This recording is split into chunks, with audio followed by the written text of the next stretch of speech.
Senate will come back to order.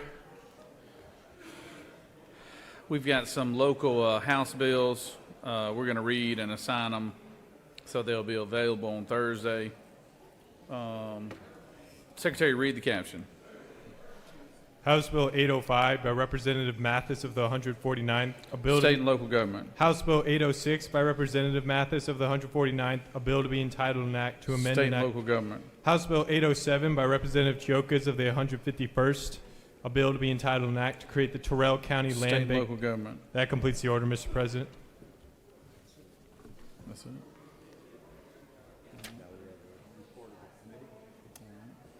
Report of the committee needs to be read by. All right. We also have a report of the committee, State and Local Government Committee. Secretary, read the committee. Mr. President, the Senate Committee on State and Local Governmental Operations has had under consideration the following legislation and has instructed me to report the same back to the Senate with the following recommendation. House Bill 591, do pass. House Bill 593, do pass. House Bill 594, do pass. House Bill 700, do pass. House Bill 711, do pass. House Bill 728, do pass. House Bill 729, do pass. House Bill 730, do pass. House Bill 732, do pass. House Bill 733, do pass. House Bill 734, do pass. House Bill 737, do pass. House Bill 742, do pass. House Bill 743, do pass. House Bill 744, do pass. House Bill 748, do pass. House Bill 749, do pass. House Bill 750, do pass. House Bill 751, do pass. House Bill 752, do pass. House Bill 753, do pass. House Bill 754, do pass. House Bill 763, do pass. House Bill 764, do pass. House Bill 765, do pass. House Bill 766, do pass. House Bill 767, do pass. House Bill 768, do pass. House Bill 769, do pass. House Bill 770, do pass. House Bill 771, do pass. House Bill 773, do pass. House Bill 777, do pass. House Bill 785, do pass. House Bill 790, do pass. House Bill 791, do pass. House Bill 792, do pass. House Bill 802, do pass. Respectfully submitted, Senator Frank Ginn of the 47th District Chairman. That completes the order, Mr. President.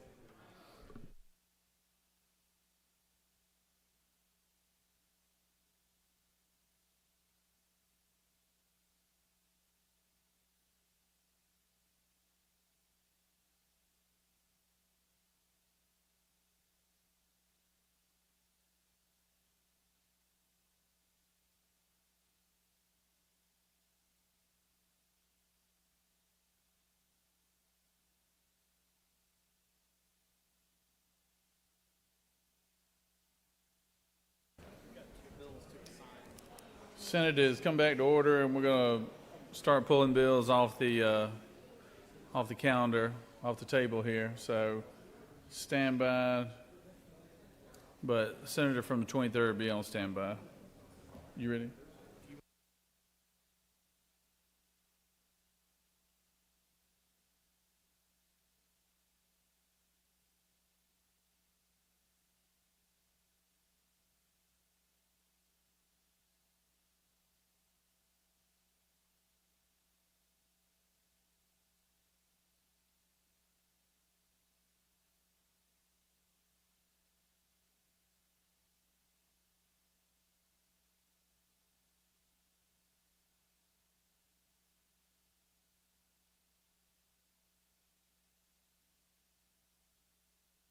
Recognize the senator from the 23rd for a motion.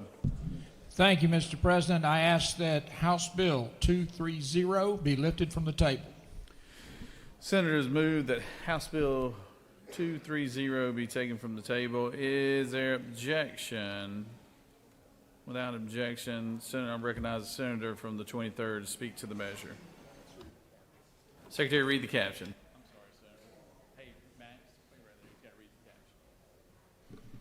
House Bill 230, a bill to be entitled an act to amend Chapter 8 of Title 48 of the Official Code of Georgia Annotated, relating to sales and use taxes, so as to provide for a qualified consolidated government special purpose local option sales tax. The Committee of the Senate on Finance recommends that this bill do pass by substitute. Respectfully submitted, Senator Huffstetler of the 52nd District Chairman. The Senate Finance Committee offers the following substitute to House Bill 230, a bill to be entitled an act to amend Chapter 8 of Title 48 of the Official Code of Georgia annotated, relating to sales and use taxes, so as to provide for a qualified consolidated government special purpose local option sales tax, to provide an exception to a ceiling on local sales and use taxes, to provide for definitions, to provide for authorization of tax and applicability. That completes the order, Mr. President. Recognize the senator from the 23rd. Speak to the measure now.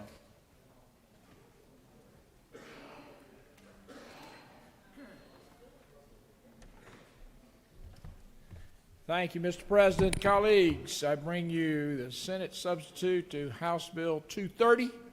House Bill 230 is a C-SPLOST measure, a consolidated government SPLOST. It is focused on Augusta-Richmond County. It would authorize a referendum by the voters to determine whether or not citizens should assess themselves a half-penny SPLOST tax to fund the construction of a new coliseum and arena. The framework for this C-SPLOST mirrors the framework for SPLOST in other consolidated governments, and it applies specifically only to Richmond County. The arena is a regional facility where the only way to gain regional support is through a SPLOST measure. 40% of all funds would come from outside of Richmond County. Many of those funds would come from neighboring South Carolina. The project will be financed through revenue bonds. Conservative estimates suggest that the bonds can be issued for construction and approximately repaid in less than 20 years. The cap on the project is $250 million for construction, and the bill will sunset once the project is fully funded. This legislation is supported by the Augusta-Richmond County Chamber, the Augusta-Richmond County Commission, and the Augusta Coliseum Authority. Ladies and gentlemen, I ask your favorable consideration for Senate substitute to House Bill 230. I'll be happy to yield for questions or yield the well, Mr. President. You don't have any questions, Senator. Thank you, Mr. President. Yield the well. Hold on, Senator. Hold on, Senator. We got it. Recognize the senator from the 22nd. Not you, Senator. No, sir. No, sir. Recognize the senator from the 22nd to speak to the measure.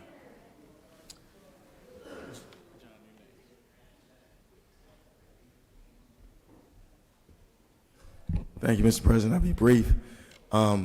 If you remember a couple of weeks ago, we talked about we had a process, and myself and Senator from 23rd kind of disagreed on something that we were going to go to the voters. Well, this isn't that case. This went through that process.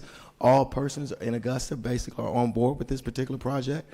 We all had give and take. We all talked about it, and we're 100% in favor of this measure, so we ask for your favorable support.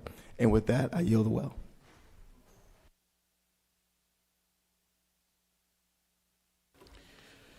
Recognize the senator from 56. Speak to the measure.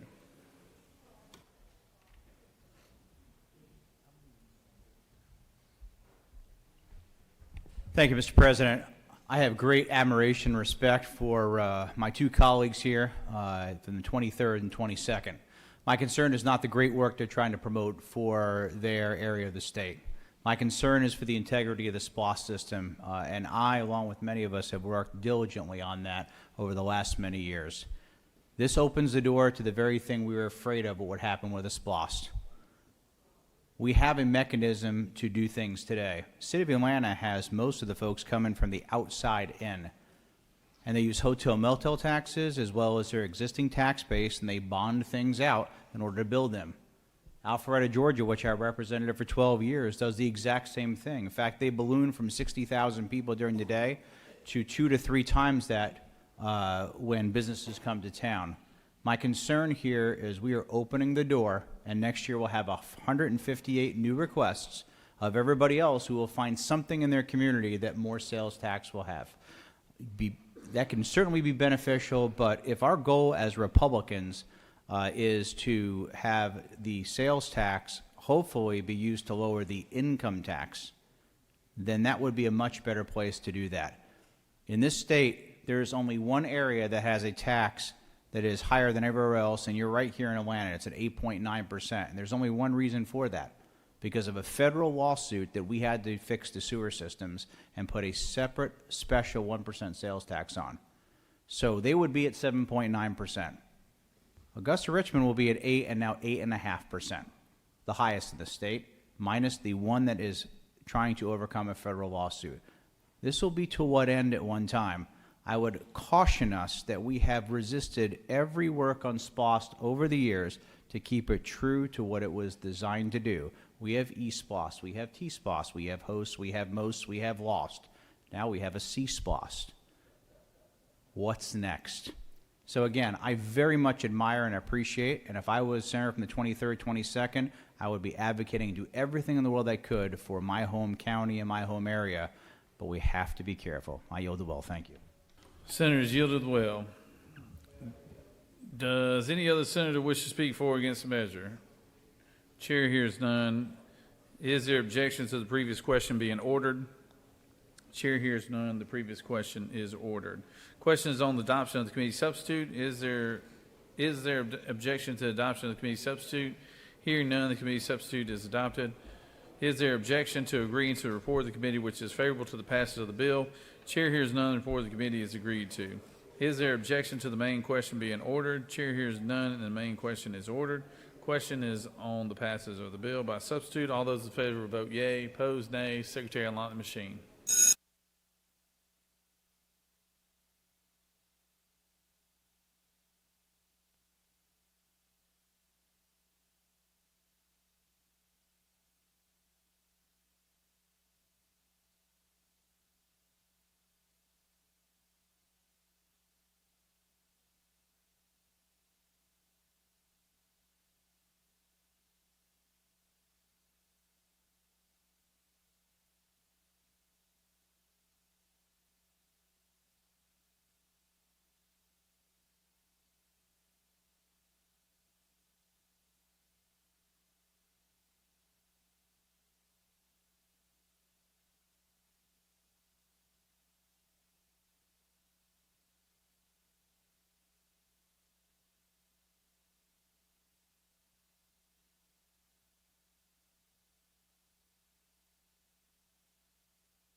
On the passage of the bill, the yeas are 43 and the nays are 11, and this bill, having received the requisite constitutional majority, therefore has passed by substitute. I recognize the senator from the 32nd for a motion. Mr. President, I ask unanimous consent that Senate Rule 3-1.2A be suspended to allow for the first reading and assignment of a series of bills. Senators move that ask for unanimous consent on that Senate Rule 3-1.2A be suspended for the following reading and assigning of two separate bills. Secretary, read the bills. Is there objection to that? Chair hearing. Secretary, read the bills. Senate Bill 330 by Senator Kirkpatrick of the 32nd and others. A bill to be entitled an act to amend Chapter 8 of Title 4 of the Official Code Public of Safety. What's the next one?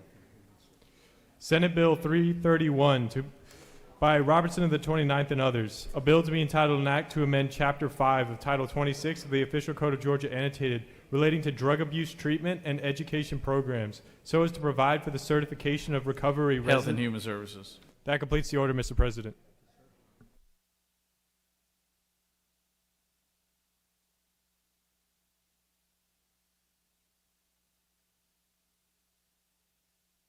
Recognize the senator from the 20th.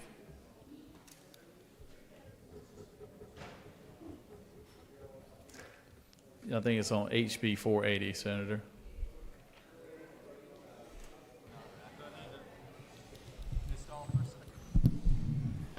Thank you, Mr. President, for waking me up. I asked for unanimous consent to remove the bill off the table. Senator has moved that House Bill 480 be taken off the table. Is there objection? Without objection, Secretary read the caption. House Bill 480, a bill to be entitled an act to amend Chapter 9 of Title 34 of the Official Code of Georgia annotated, relating to workers' compensation so as to change certain provisions related to workers' compensation benefits, to change provisions relating to a surviving spouse, dependency determination, and termination, to increase the compensation benefits for total disability and temporary partial disability. The Committee of the Senate on Insurance and Labor recommends that this bill do pass. Respectfully submitted, Senator Walker of the 20th District Chairman. That completes the order, Mr. President.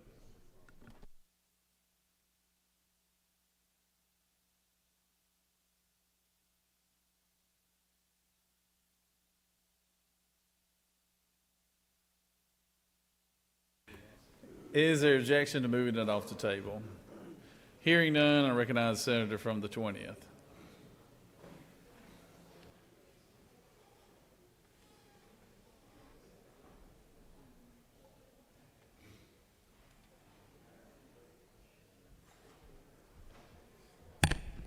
Thank you, Mr. President. Every couple of years, we customarily update our workers' comp statute. There's a workers' comp advisory council that includes members of industry, insurance companies, attorneys, and lay people, and they get together and make recommendations on what we need to do to update our system.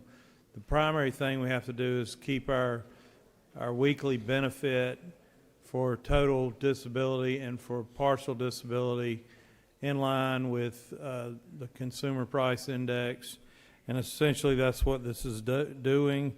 This bill will increase the maximum allowable weekly benefit for an injured employee who suffers a temporary total disability from the current amount of $725 to $800, and that's the maximum weekly benefit. Doesn't mean everybody would qualify for that, but that's the maximum. And then it raises the benefit for a temporary partial disability from $483 a week to $533 a week. And further, the maximum total compensation payable to a surviving spouse as a sole dependent after the death of an employee will be increased from $290,000 to $320,000. Again, it's a customary update to our workers' comp statute. I'd be happy to answer any questions. If there are no questions, I will yield the well. Thank you. You do have a question, Senator, but you always have the right to yield the well, whatever you want to do. You're such a masterful salesman. I'd just go and sell it. Sell it? All right. I'd ask for your favorable consideration. Thank you. I recognize the senator from the 27th. He's gone. Masterful job, Senator. Senator from the 27th, do you wish to speak? Parliamentary inquiry, Mr. President. State your inquiry. Mr. President, is it true that I was going to ask the sponsor what the lines 40 through 45 mean, where it speaks to people living together in a relationship that is similar or akin to a marriage, and how that is related to the annual cleanup of this bill? I have no reason not to believe that's what you're going to ask him, but you're going to have to ask him offline. So, does any other senator wish to speak for or against the measure? Chair hears none. Is there objection to the previous question being ordered? Chair hears none. The previous question is ordered. Is there objection to agreeing to the report of the committee which is favorable to the passage of the bill? Chair hears none. The report of the committee is agreed to. Is there objection to the main question being ordered? Chair hears none. The main question is ordered. Questions on the passage of the bill. All those in favor vote yea. Opposed, nay. Secretary, unlock the machine.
On the passage of the bill, the yeas are 52, the nays are 3.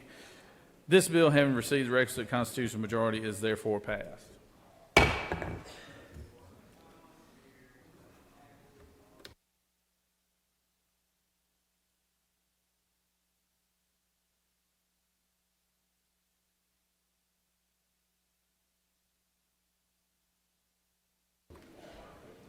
I recognize the man from Perry, Georgia, for a motion.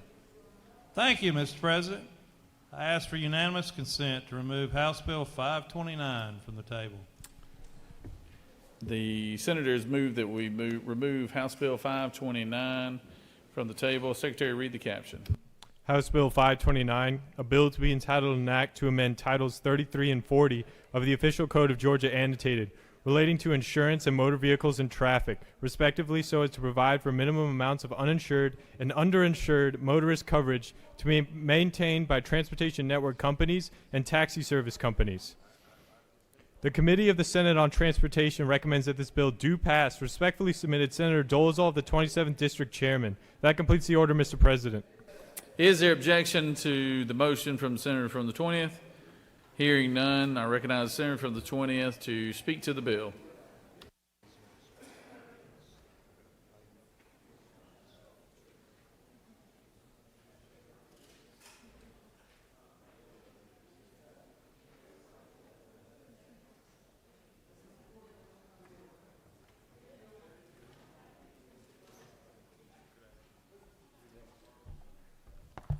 Thank you, Mr. President. Back, I don't know how many years ago, but when transportation network companies came into being, think Uber and Lyft, but they're transportation network companies. It was a new technology, a new concept, so there was some concern about making sure the riders were protected, and we required them to carry $1 million in uninsured and underinsured motorist coverage, not liability for something that the Uber driver or Lyft driver did, but liability for a third party that were to hit the car or cause some sort of injury to the passenger, not Uber or Lyft. This has proved to be quite costly for these companies, and of course they have to pass that cost on to the ridership, and they tell me that Georgia is one of the most expensive states in the country for transportation network companies because of this, and they've asked for some relief. To put it in perspective, our taxi cabs and our limousines are only required to carry $25,000 bodily injury per person, $50,000 per accident of coverage, and that's in line with what our minimum state liability limits are. So it's not an unreasonable ask, but instead of going all the way to the state minimum, the compromise that was agreed to was to have a limits of $300,000. And that's what this bill does. Let me see if I can find it in the bill. All right, so on line 24, it strikes $1 million, and it says with minimum limits of $300,000 for bodily injury to or death of all persons in any one accident, with a maximum of $100,000 for bodily injuries to or death of one person and $25,000 for property damage.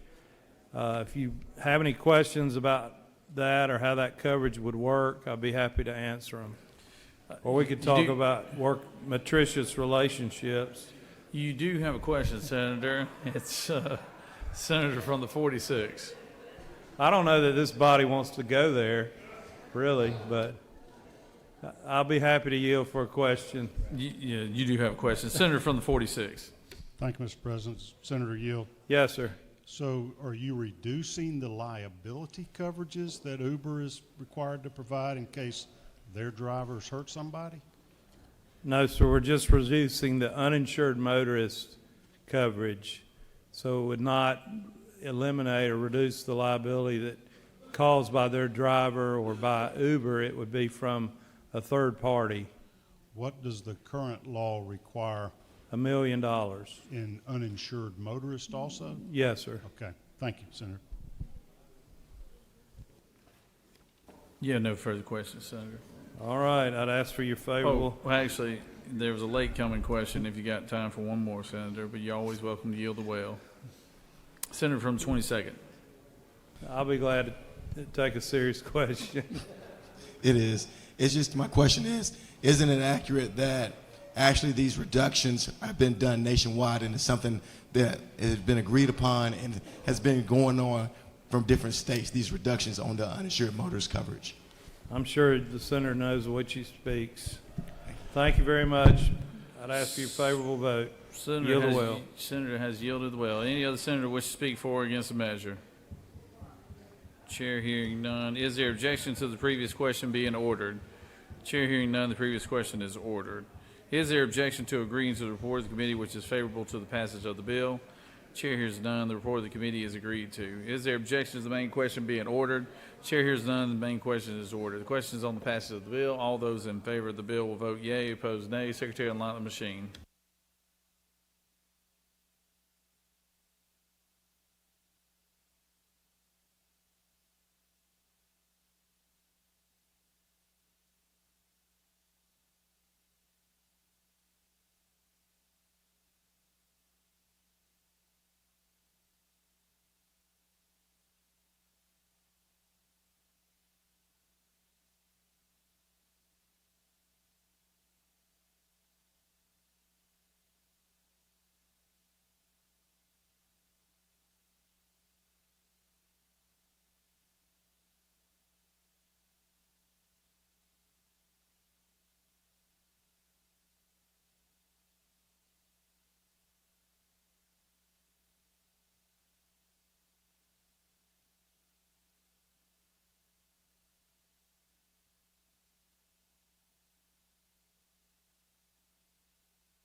On the passage of the bill, the yeas are 52 and the nays are 2.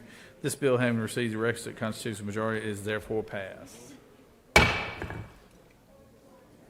Recognize Senator from the 56 for a motion.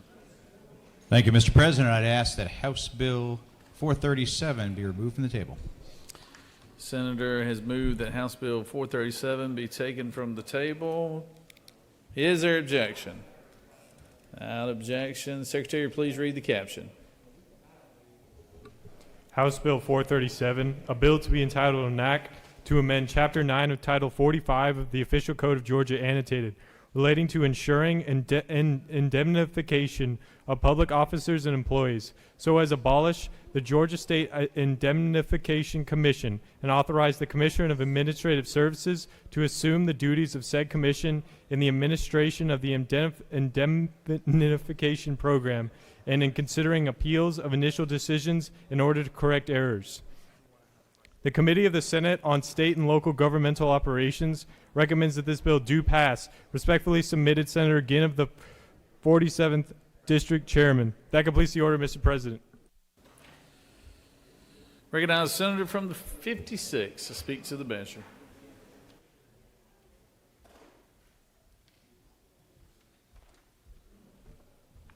Thank you, Mr. President. I'm glad after this great work and debate over the last few years, today we can implement remote online notary for the state of Georgia. Kidding. House Bill 437 might be the easiest and best bill we pass today. This actually eliminates part of government. We abolish a commission, move it to the department that will make sure that we have an efficient process to help out those in public safety who need to receive a death benefit to their family and add an extra appeal to the Superior Court. This is less government, improving our service, and I'd ask for your favorable consideration and yield if there are any questions. You do have a question, Senator. Senator from the 28th. Thank you, Mr. President. Senator, do you yield? I yield for the very powerful Rules Chairman. Senator, did this bill go through Gork? We eliminated Gork, Senator, but thank you. Oh, yeah, I forgot. Thank you. And thank you for your good work on eliminating Gork. You have no further questions. Thank you, Senator. Mr. President. Does any other senator wish to speak for or against the measure? Chair hears none. Is there objection to the previous question being ordered? Chair hears none. The previous question is ordered. Is there objection to agree to the report of the committee which is favorable to the passage of the bill? Chair hears none. The report of the committee is agreed to. Is there objection to the main question being ordered? Chair hears none. The main question is ordered. The question is on the passage of the bill. All those in favor vote yea. Opposed, nay. Secretary, unlock the machine.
On the passage of the bill, the yeas are 54, the nays are 1.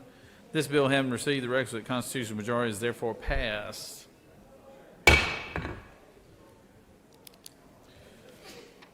All right, we're going to move to some special agrees and disagrees here. So I recognize a senator from the 4th for motion.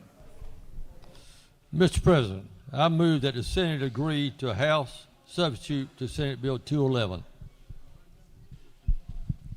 The senator has moved that the Senate agree to a House substitute on Senate Bill 211.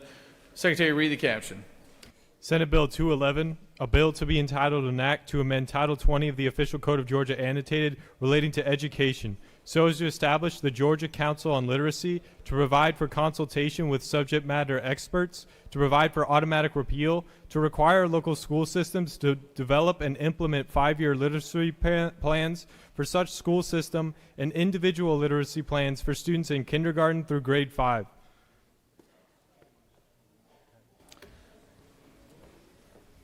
The House offers the following substitute to Senate Bill 211, a bill to be entitled an act to amend Title 20 of the Official Code of Georgia annotated relating to education, so as to establish the Georgia Council on Literacy, to provide for definitions, to provide for members and officers, to provide for meetings, agendas, quorum, and compensation, to provide for the council's duties and powers, to provide for consultation with subject matter experts. That completes the order, Mr. President. Without objection, I recognize the senator from the 4th to speak to the measure.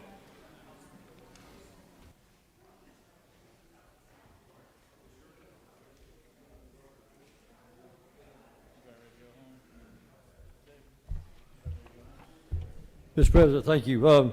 This is a small change that the House made to Senate Bill 211, and without going through it, I've agreed to it. We actually agreed to the change actually a couple of days ago. So, Mr. President, if no question, I yield a will. You do have a question, Senator. Senator from the 18th. Thank you, Mr. President. Does the senator yield? Yes, sir. Senator, I just want to congratulate you on the fine work that you've done. You really have led not only the caucus but this chamber on a very important issue with the state of Georgia, and it's entirely fitting and proper that we get this bill passed tonight. And is it not true that I completely support your bill? Thank you, sir.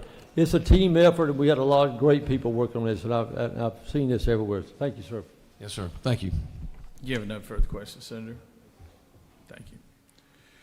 The senator has moved that Senate agree to the House position on Senate Bill 211. Those there is no objection, so those who are in favor of this move will vote yea. Those opposed, nay. Secretary, unlock the machines.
Well, we just had one holdout. On the passage of the motion, the yeas are 55 and the nays are 0, and then there's somebody not paying attention while they're standing at the desk. So but that's all right. Let's give our good senator from the 4th a big round of applause here for champion literacy. This was you great job, Senator. Good job on your committee. Good job with your partnership with the chairman of K through 12 education. This was a priority for the Senate, and great work and great working with the House, and just really did a really good job. I know you make the folks in Statesboro, Georgia, proud of you. So we appreciate that, Senator. Very good, very good. Recognize the senator from the 13th for senator from the 13th for a motion. Yep. Thank you, Mr. President. I move that the Senate agree to the House substitute of Senate Bill 62. The senator has moved. I'd like to recognize the senator from the 41st. What purpose do you rise? Mr. President, I move that we agree to the House as amended. Ooh. Well, I've already taken his amendment, but you are in order, I guess. So yes, you are right. Okay. So, Secretary, read the caption. Senate Bill 62, a bill to be entitled an act to amend Chapter 60 of Title 36 of the Official Code of Georgia Annotated, relating to general provisions applicable to counties and municipal corporations, so as to prohibit certain local ordinances or policies relating to public camping or sleeping.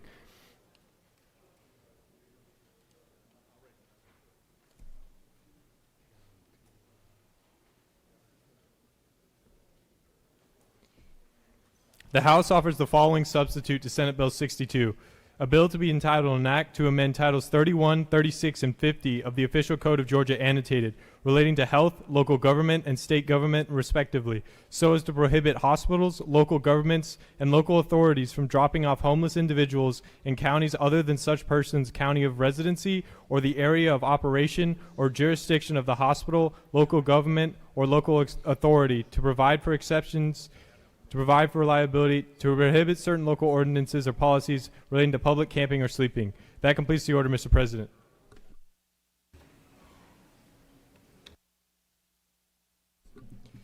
Senators Jackson of the 41st and others offered the following amendment: 1, to amend the House Committee substitute to Senate Bill 62 by striking lines 1 through 90. That completes the order, Mr. President.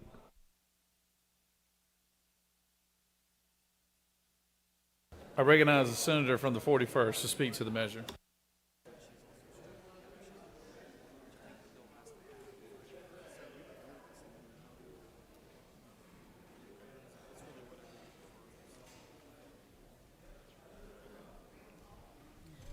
Thank you, Mr. President.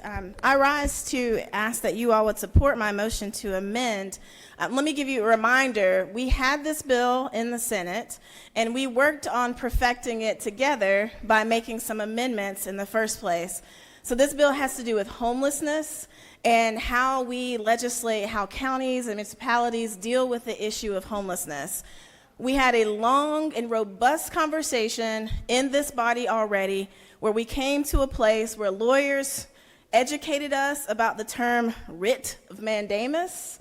Do y'all remember that? I still don't know what it means, but it's not a good word because we got rid of that word.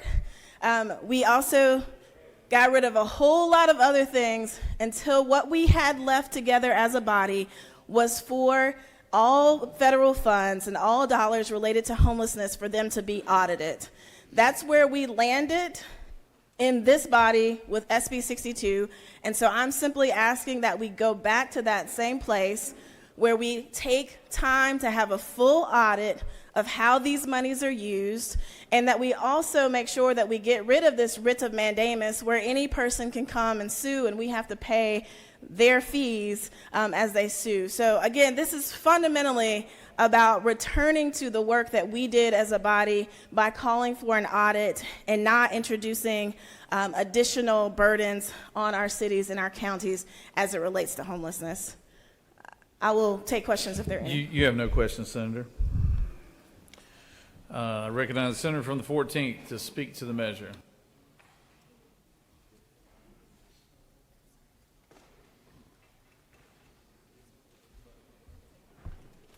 Thank you, Mr. President. Massive shocker. I support the amendment. And I think the thing, the theme we keep talking about with criminal legal system is tightening the screws, turning up the heat in order to solve problems. This is related. This is a similar type of measure in the sense that it turns the screws on local governments to try to solve a problem that is so layered, multifaceted, and complex that this type of hammer just doesn't do what we would like for it to do. I mean, I echo the senator from the 41st in commending, the intentions and the purpose of a bill like this, which is try to attack a really difficult problem.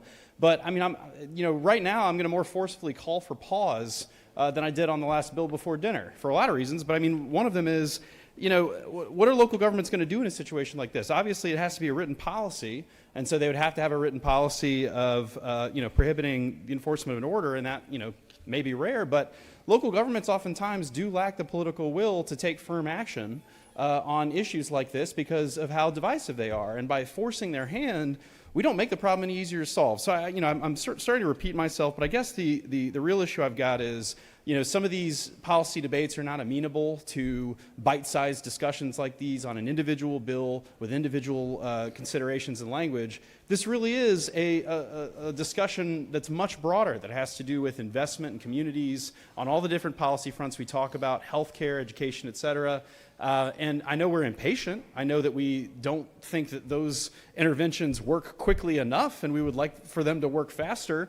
But when they don't work fast enough for us, we can't turn to knee-jerk solutions that, again, force local governments to move deck chairs around and not be able to really address the problem. So I apologize if I sound kind of frustrated. I think it's just, with the late hour and moving on something like this, I think it feels good to say we're doing something, but I don't think this is going to do what we want it to do. So I would respectfully ask that you vote yes to the amendment and no on the underlying bill if the amendment doesn't pass. I would yield for questions, Mr. President. You do have a question, Senator. Senator from the 30th. Thank you, Mr. President. Will the senator yield for just two simple questions? I would, Senator. When you say pause, are you talking about the pause like we did last year in this session where we did a study committee over the summer to come up with the legislation that you see before you? Well, I think the senator is well aware that I wasn't here, and so... I'm talking about the body, Senator. Right, absolutely. So what I mean by that is, obviously, I don't have direct experience with the actions that the Senate may have taken. But no, when I say pause, I mean longer than a year and longer than a study committee. Because, again, these types of issues are so intractable and they're so widespread. I mean, a lot of ways you can think of homelessness or many of the other ills that we have as symptoms of underlying conditions, right? We have an apathy towards our neighbors, right? We have an unwillingness to live in proximity to our neighbors, not just people who experience homelessness, but maybe people who live in a different type of housing than we're used to, right? I mean, we hear the phrase NIMBY a lot. And so I think, when I say pause, what I mean by that rhetorically is before we rush to, implement policy that's just going to turn the screws, turn up the heat on governments that don't have easy solutions to this, let's take a step back and really think about how layered and complex these problems are and find the political will to make the tough investments across the board. Thank you, Senator.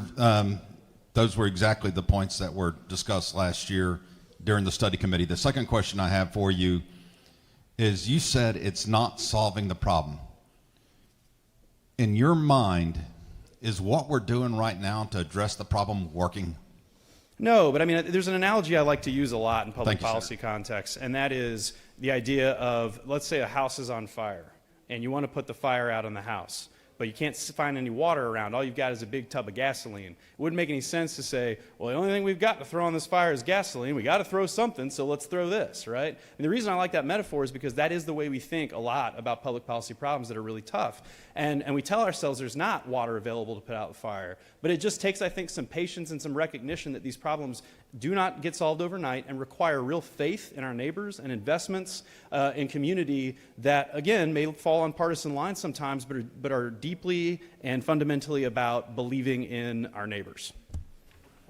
You do have a couple more questions, Senator. Senator from the 41st. Senator, you yield? I do. Senator, isn't it true that we did have a bipartisan study committee on homelessness over the summer on which I was a participant in? I believe that is true. And Senator, isn't it further true that in our bipartisan, deeply well-studied study committee, the only thing that we could all actually agree on was the need to study where is the money going, because we heard from all these different organizations that are funded from philanthropy money and federal dollars, and the one thing, isn't it true, sir, that we could agree was that we needed to do a full audit to understand where the money was going. Senator, given my understanding of the Venn diagram of Georgia politics, I would imagine that that is that center space that you're talking about. And I think that, that is in line with the idea of pausing to make sure we understand what we're doing with the money we're already spending, but before we resort to tactics that the local governments don't want, that only maybe one party in this chamber agrees with, and won't fundamentally get at the root of the problem. Do you further yield? I do. I believe it's also true, isn't it true, Senator, that in that whole many meetings and hours-long study committee, that we never had any discussion about hospitals dropping off patients, and yet this bill suddenly is talking about hospitals dropping off patients who are homeless? Isn't it true that that was not a part of our hours and hours-long study committee? If the senator states it to be true, and one thing I would say is that, I think part of the description of this bill is going to be, but we're prohibiting drop-off. This is an anti-drop-off provision, not if you fall under one of the unless provisions right under it, right? And so what this bill would do is legitimize a system of drop-off under certain conditions that local governments could justify. I mean, there are real false imprisonment issues and Fourth Amendment seizure issues that go into transporting human beings. And I think for us to move on that and to facilitate a legal type of forced transportation by local governments is a dangerous step if we don't all agree on it, Senator. Senator from 36. Thank you, Mr. President. So, Senator Yield. I do. Thank you for your remarks. And essentially, as I understand it, your point is, and the thrust of the amendment, which I support, is that on page 5, section 4 calls for an intensive data gathering and audit of spending on homeless programs and services statewide. It's true that doesn't occur overnight, isn't that the case? Really taking a deep dive and getting information from all the sources that are out there was the core recommendation of the study committee and should be at the heart of this bill as opposed to these other things that have been added. Isn't that true? Absolutely, Senator. I think it's the obvious first step, and I think, again, given how layered and complex the issue is, this is particularly one where you don't want to jump in, head first. Additionally, if I could further question, we are in the process in the second year of addressing mental health parity. It's widely documented that many of the unhoused people that have no roof over their heads are struggling with mental health issues or substance disorder issues. Isn't that the case? And that we are in the midst of a process that we firmly hope is going to have positive outcomes for services for people struggling with mental illness and as well as substance abuse disorder. Isn't that the case? Senator, that's absolutely right. And I think it speaks to this broader theme, which is you don't solve a problem by putting it out of view. And I know that some proponents of the bill will say, well, no, we're banning that. But not if you fall under one of the legal exceptions. This is, in essence, a superficial response to homelessness that doesn't do the hard work of getting to know our neighbors, of investing them, and waiting until we have the information we need to know how to treat our neighbors humanely.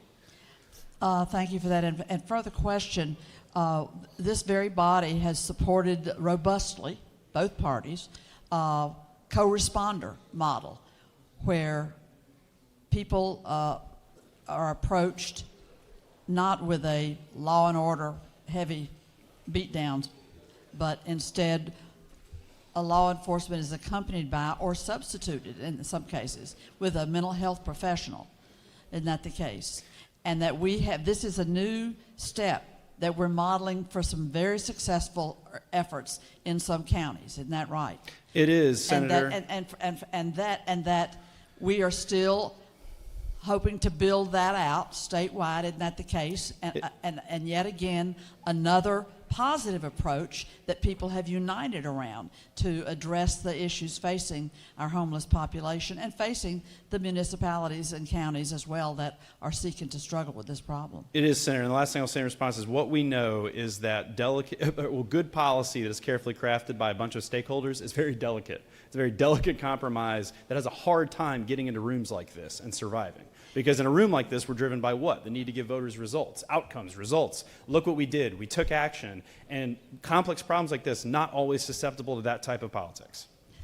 Thank you for that response. And finally, many of us are planning to go to the opening this week of a center just here very adjacent to the Capitol, the Police Alternative Diversion project. It's not a project any longer. It's a building out program that demonstrates success and merits more funding.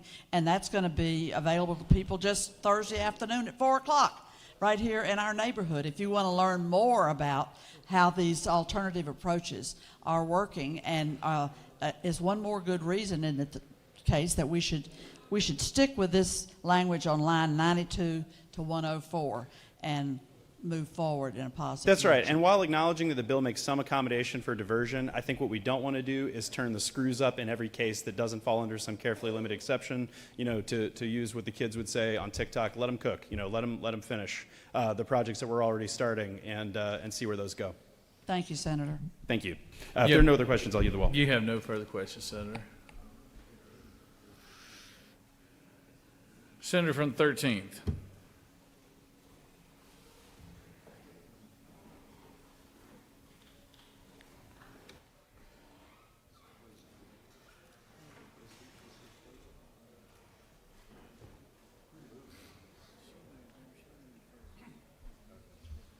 Thank you, Mr. President.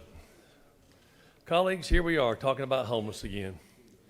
Actually, we spent more than last year talking about homeless. We spent about the last 2.5 years talking about homeless. And since I came into this Senate body, I've counted the homeless population go up between my little ride from where I live when I'm in Atlanta to this Capitol daily and nightly. I can take you right now and take you out to the bridge out here where the Coca-Cola Museum is, and I'll promise you, if you're not looking where you're going and you run over the curb, which is only about 4 inches high, you'll take out anywhere between 15 and 20 people before you can stop your car. It grows all the time. Every person we interviewed, every person that came in our study committee said homeless is getting worse and worse and worse.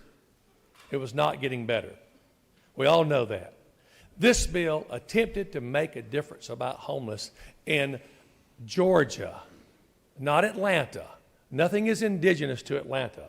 We're talking about Georgia. Now, there's this little part that was added over in the House. We sat and we debated it over in the House, and I worked with the representatives that added the part on there. And I personally think it's a great add-on, because what was going on was, I will not call out law enforcement. I will not call out ambulances. I will not call out these different government outfits. But they were picking up homeless, and they were taking them to, like, for example, in Athens-Clarke County, because they have a facility to handle them, they were dropping them off there from other counties. And that's not right. Each county must deal with homeless. Each county has to have a plan to deal with homeless. And what we're doing is we're forcing a county to definitely deal with homeless and make sure they know that they're going to get the funding, which the audit should tell us where the monies are, what's going to be done for homeless. And that's the problem, folks. None of us in this Capitol have a clue how much money is out there in homeless. None of us. We're talking 10 million and we're talking 200 million. We don't know. We don't know how many 501(c)(3)s are out there. We don't know what they're doing with the money. We hope they're helping. I want to think they're helping. But the reality of it is, folks, we can do better. We can do better.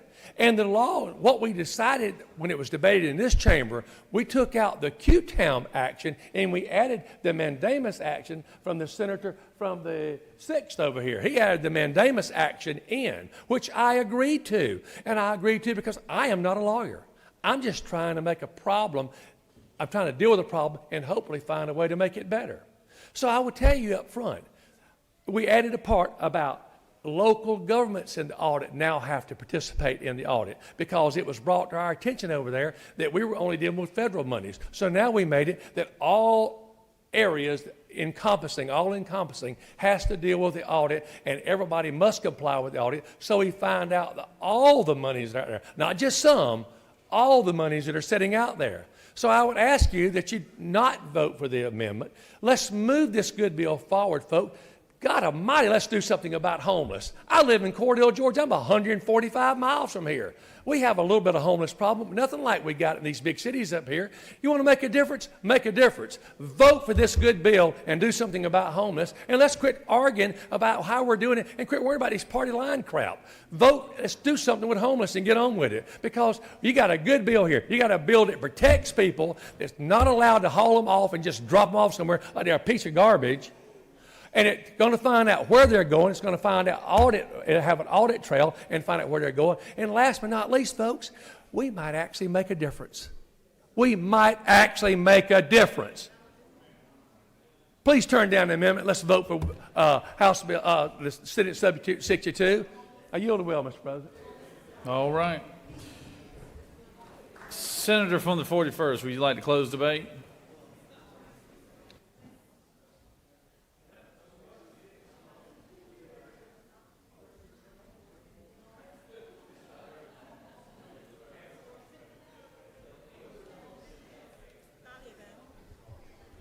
Thank you, Mr. President. I'm actually really grateful to be able to follow the senator from the 13th because we agree with each other about the thing that he was most passionate about, which is that we need to audit. We need to do a full and complete audit of where the money goes, who has the money, and is the money being used well? If you notice from his body language, that was the thing he got most excited about, most activated about. It's the audit. And that's exactly what my amendment does. It leaves the audit intact. And so I strongly encourage you, let's be deliberative. Let's return to the very place where we started. Because remember, when we passed this bill out of the Senate, all it called for was an audit because we wanted to know where the money comes from. I will tell you, I was in that study committee, and the only thing we could agree about in a bipartisan way was that we need to audit the money. Because once we have a full audit, then we can make some calculated and important choices and decisions about how to best use that money. Until then, we just need to hold on and allow the people who are out in the hallways and who are out across the street and who are doing the work every day with people who are experiencing homelessness, who are doing their best to get people into housing. We need to let them continue to do that work while we do the audit. And then when we have the audit, we can make different choices if they are called for. So I do urge you, please vote yes on my amendment. I'm going to agree as amended. Thank you. All right, senators yielded the well. Does any other senator wish to speak for or against the measure? Chair hearing none. Here's the posture that we're in right now. Because senator from the 41st, the underlying bill was the senator from the 13th, but the senator from the 41st moved that the Senate agree to the House substitute as amended. It's a similar posture that we had earlier in the day here. So what we're going to do is we're going to vote for the senators from the 41st Amendment. Those who are in favor of her amendment will vote yea. Those who oppose, nay. And Secretary, unlock the machine.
On the motion from the senator from the 41st, the yeas are 22 and the nays are 32, and this motion has failed.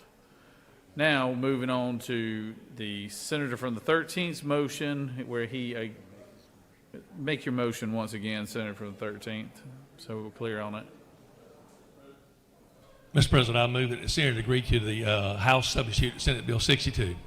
Senator has moved that the Senate agree to the substitute on Senate Bill 62.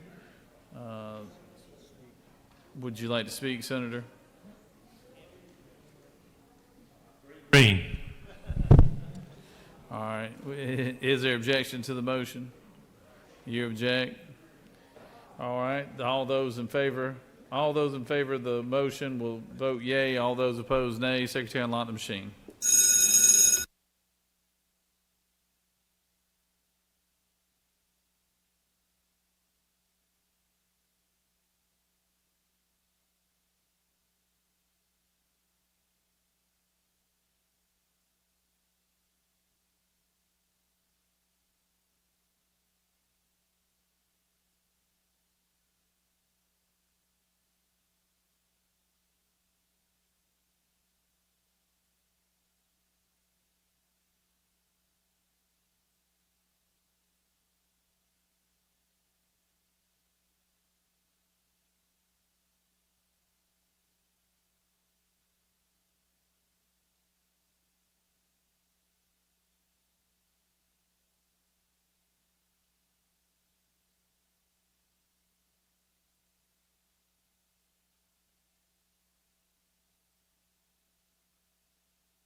On the passage of the motion, the yeas are 36 and the nays are 20.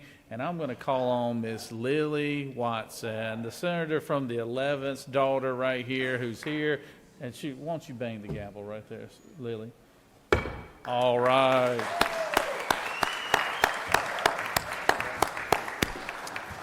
We have Miss Emily, Sam's wife, here with us, the first lady of the 11th district right there. So they're in town. Glad to have them here today. Glad to have Lily here. And you about ready to go on spring break, aren't you? All right, good. Well, hopefully we'll be on spring break with you too. So thank you so much, Lily. Also, before we move on, I want to recognize we've got one page that's left. Buttercup Simons. It's Buttercup.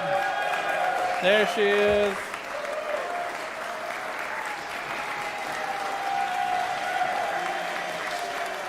All right. All right. Good job. Good job. So, yay.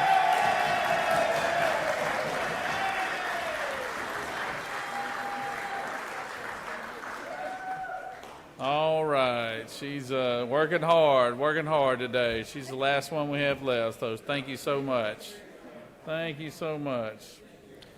All right, moving on. We've got Senate Bill 159. I recognize the senator from the 29th. Mr. President, I move that the Senate disagree to the House substitute to SB 159. The senators move that the Senate disagree to the House substitute of SB 159. Secretary, read the caption. Senate Bill 159, a bill to be entitled an act to amend Article 1 of Chapter 5 of Title 42 of the Official Code of Georgia annotated, relating to general provisions regarding correctional institutions of states and counties so as to prohibit wireless communications and standalone electronic devices behind guard lines.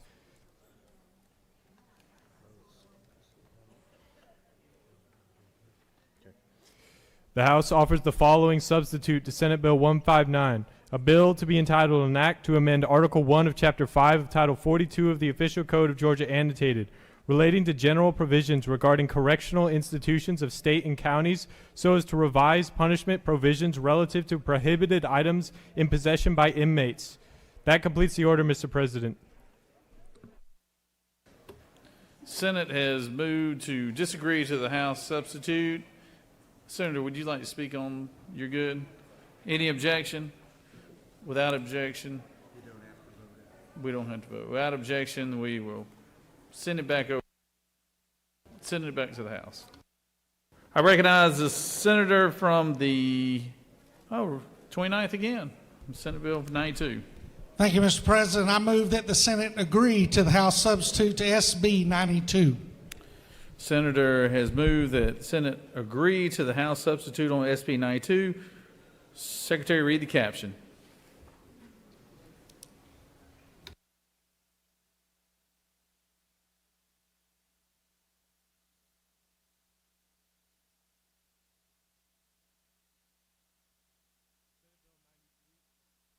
Senate Bill 92, a bill to be entitled an act to amend Article 1 of Chapter 18 of Title 15 of the Official Code of Georgia annotated, relating to general provisions regarding prosecuting attorneys, so as to create the Prosecuting Attorneys Oversight Commission.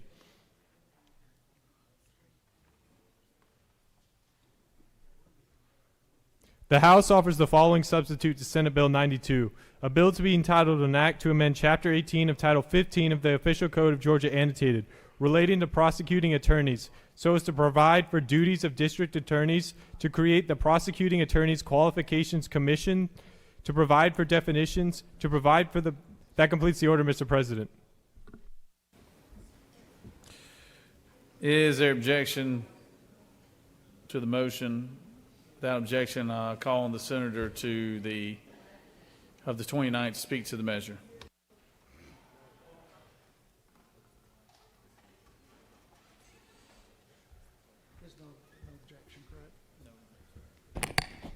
Thank you, Mr. President. Colleagues, we're all familiar with this piece of legislation. We sent it over. We went through the committee process through the House as it should have done. We worked hard on this legislation. I want to recognize my good friend, Representative Gullett, who has been working on this legislation with me for 3 years now. And the additions that were made through this process was an appeal process to the Superior Court judge within the circuit where the DA is practicing and is elected, and also added was additions to point out the opportunity that if a judicial circuit district attorney fails to perform their duties provided under Code Section 1518.6, or solicitor fails to do their duty under 1518.66, that it shall constitute grounds for recall of that individual. What they have done is they have taken an excellent piece of legislation and they have made it better. And I ask that all of my colleagues vote green on this so that we can close this gap within the criminal justice system and move forward with making Georgia the safest state to live in the United States of America. Thank you so much, and I look forward to your green vote. Mr. President, I yield the well. Senator yielded the well. I recognize the senator from the 42nd.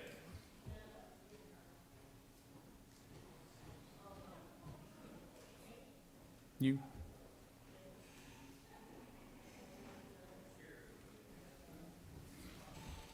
You don't have to say anything, Senator, if you don't want to. Thank you, Mr. President. This is a huge sea change in the law as it stood for hundreds of years, here in Georgia. So I just wanted to go back over some of the very incisive and important arguments that those against this particular piece of legislation make when we're talking about an attack on duly elected district attorneys throughout our state of Georgia who serve the people who have elected them. DAs are elected officials and are accountable to the people and the community that they serve. That's who elected them. Stripping local DAs of the autonomy to make decisions around the safety and well-being of their local community erodes the rights of those local residents and the voters to choose the leader that best reflects and furthers their vision for the justice system in their community in which they live. Second guessing these duly elected local prosecutors undermines local control and erodes community self-governance. spreading out the prosecution function among DAs in each county avoids a concentration of too much power in one centralized entity. Here's the facts. DAs have always had tremendous discretion throughout our history to prosecute or decline to prosecute cases, and they regularly exercise discretion in classes of cases, from bail to sentencing requests to old, outdated laws that are on our books but routinely not prosecuted now, such as crimes against adultery. Efforts to undermine their discretion or push that discretion into the shadows, even worse, deprives voters of the opportunity to hold prosecutors accountable for their policies by their voters, the ones that they are responsive to and the ones that have sent them to their seat. In a world of very limited public resources, something that all of us understand here in this chamber, district attorneys simply cannot prosecute every single crime and petty offense that occurs within their jurisdiction. They must make decisions on how to use their precious resources within the permissive borders of deliberately broad and plentiful criminal laws. They serve as ministers of justice and are actually ethically bound to pursue those interests already. The ABA rules make clear that it is the responsibility of a prosecutor not to serve just as a zealous advocate, but to quote unquote do justice, quote, do justice, unquote, on behalf of the people. The onus is on these duly elected district attorneys to promote public safety in the communities that they serve. That is not a one-size-fits-all across the whole state. And there actually is substantial evidence that in many instances, some of the more punitive and overweening approaches to criminal justice actually end up undermining public safety as they undermine community trust. Thank you, Mr. President. Just wanted to lay out some of the points again about the overthrow of district attorneys in this state being able to serve the people that elected them. And I'm happy to answer any questions, and if not, I will request a no vote and yield the well. You do have a question, Senator. Okay. Senator from the 37th. Thank you, Mr. President. Does the lady yield? Of course. Isn't it true that we elect our Superior Court judges here in the state? It is true. Isn't it true that the actions of Superior Court judges are subject to the voters as well? As They DAs? are. They are. Isn't it true that we have a Judicial Qualifications Commission that's been in place in Georgia since 1972? That is true, but there's a key difference, Senator. Would you advocate the repeal of the JQC? What I would advocate is that all prosecutors in the state fall under this new body, and in this legislation, they do not, which is a key difference with the Judicial Qualifications Council. Moreover, not all judges are attorneys, but all district attorneys are attorneys, and then therefore they are beholden to the State Bar of Georgia and all of its rules, as well as the American Bar Association, and the same cannot be said of all judges in the state of Georgia. Isn't it true that all Superior Court judges in the state of Georgia are attorneys and they're members of the bar? They are, but that particular body that you brought up oversees more than Superior Court judges. Having made that point, I want to get back to Superior Court judges. The point is, we've got a process in Georgia, isn't it true, to deal, have oversight of our judges who have a role that's at least as important as DAs.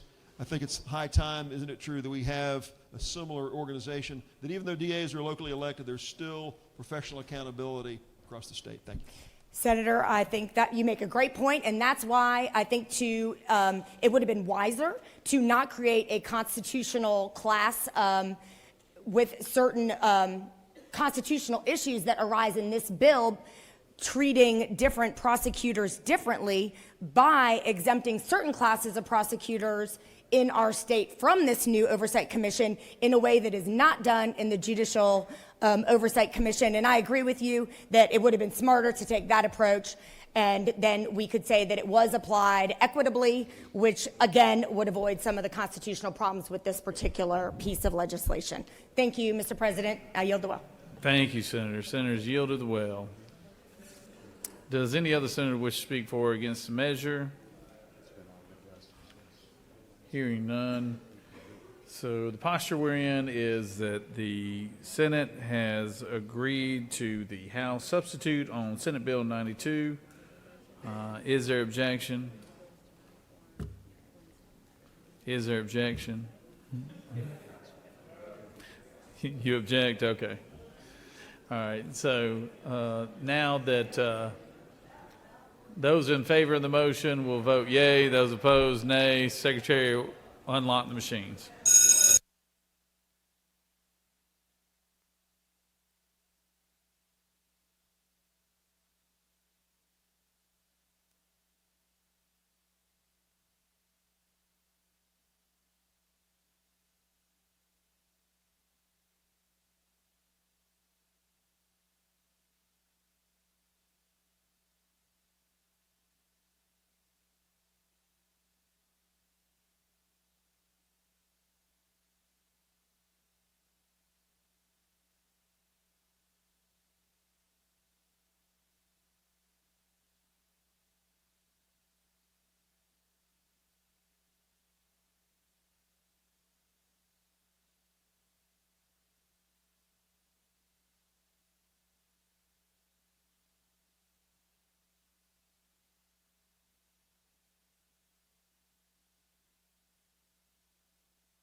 On the passage of the bill, the yeas are 32, the nays are 24, and this bill has prevailed. All right, we're getting close, y'all. We're getting close. I recognize the senator from the 54th for a motion. Mr. President, I move that the Senate insist on its amendment to House Bill 142.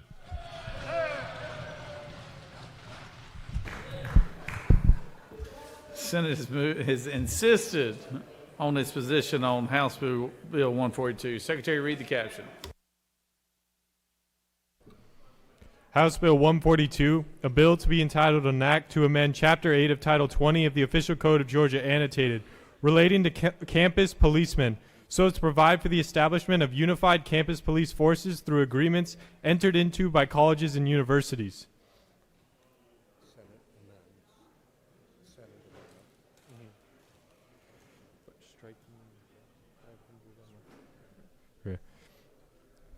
The Senate offered the following amendment to amend House Bill 142 by striking 500 on line 16 and replacing with 200, by striking 1/4 on line 17 and replacing with 1/10. That completes the order, Mr. President. I recognize the senator from the 54 to speak to the motion.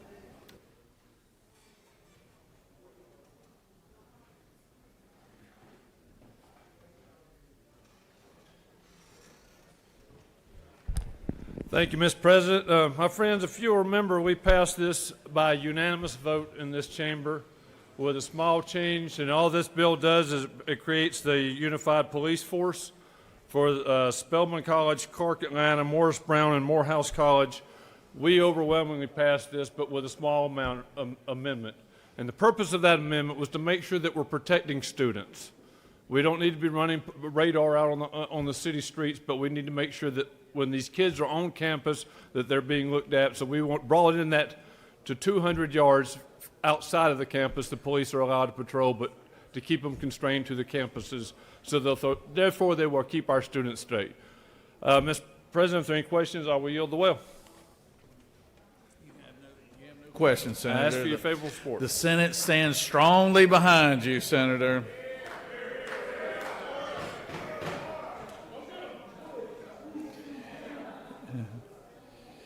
Senator has insisted on his position to House Bill 142. Is there, without objection, we're going to send it back to the House here.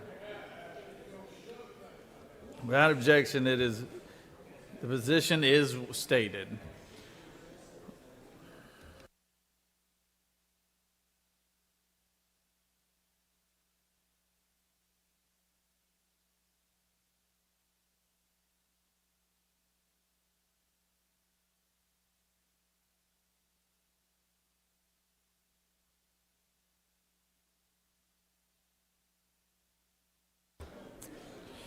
Recognize the Majority Leader for a motion.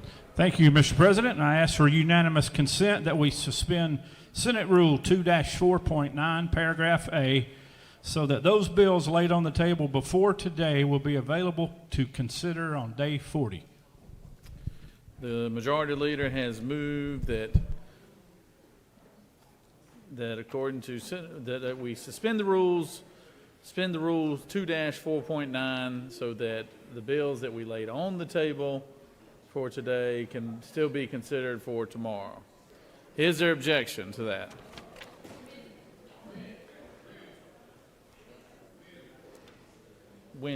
Wednesday for day 40. For day 40, Wednesday. So, if there's no objection, then your motion is passed, Senator.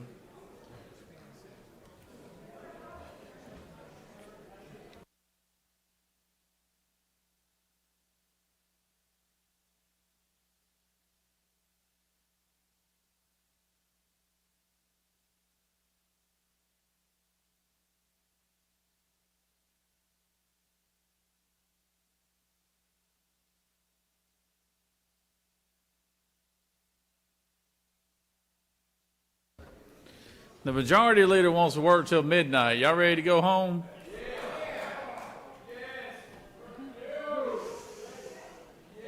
I recognize the Majority Leader for a motion.